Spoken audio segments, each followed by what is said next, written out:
What's up, you guys? I'm Justin from SUSTO, and I'm here to tell you a little bit about the making of our song, Hyperbolic Jesus.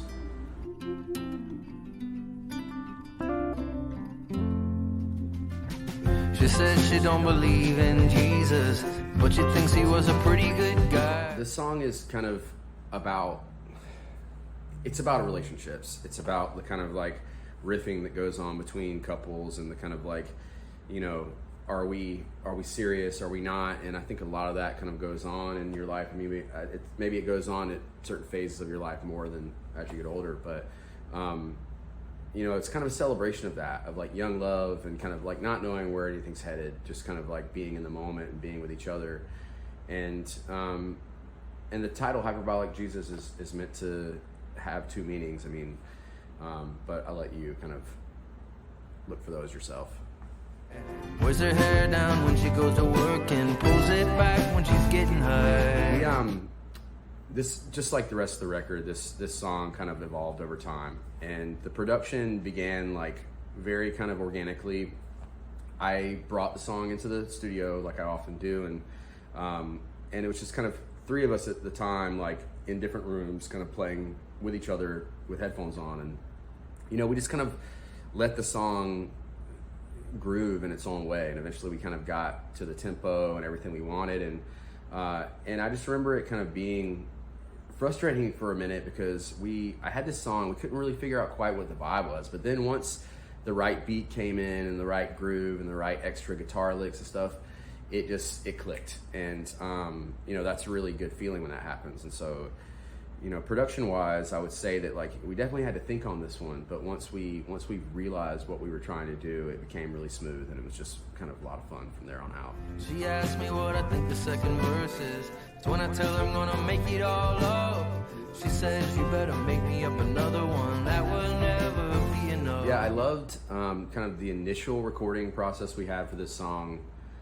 This is probably one of the first ones from this record we started working on, and it was just our producer Wolfgang, and then myself and our guitar player Johnny Delaware, right here in the studio. I was actually sitting pretty close to where I'm sitting right now when I was doing my parts, and we were just kind of playing the song, I had brought it in, we had kind of made some changes, and I completely forgot to play the bridge in the song, and so like the guys were like, play the bridge, and I was like, oh yeah, and so.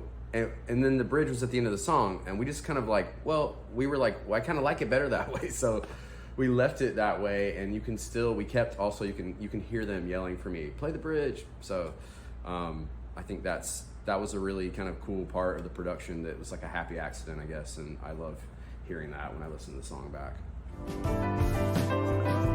She said to fly if you need to fly, there's a deity in the sky, go on and sing if you gotta sing. This song was an evolution for me because, you know, it started as like a song that was about something completely different melodically. I was just sitting at the piano kind of playing and trying to write. And then it kind of evolved into being this song about love, like young love and kind of like precarious love in particular. And, you know, it's kind of like I drew from personal experience for writing this song. It's kind of an aggregate of a lot of different experiences I had in my 20s, and like, and it's also kind of like, you know, it was like a fun experiment in fiction too, because I've kind of created these two characters that like resemble people in my life or myself, but like, you know, are really just kind of characters in this song. And I love kind of like getting to kind of like explain what their dynamic was, and this kind of like riffing back and forth with each other, but kind of encouraging each other and being there for each other, and really kind of profoundly loving each other, whether they realize it or not. And you know, a lot of what I write is confessional, and so it's a lot more linear in terms of something that happened to me, but writing this song like for these characters was really cool and kind of a departure for me that I really enjoyed. I'm an angel with no wings, she said, hallelujah, wish I knew you, wish I didn't know, but I know it's all gotta end. Thanks for tuning in and checking out a little bit of the story behind the music. Our new album, My Entire Life, comes out July 28th on New West Records.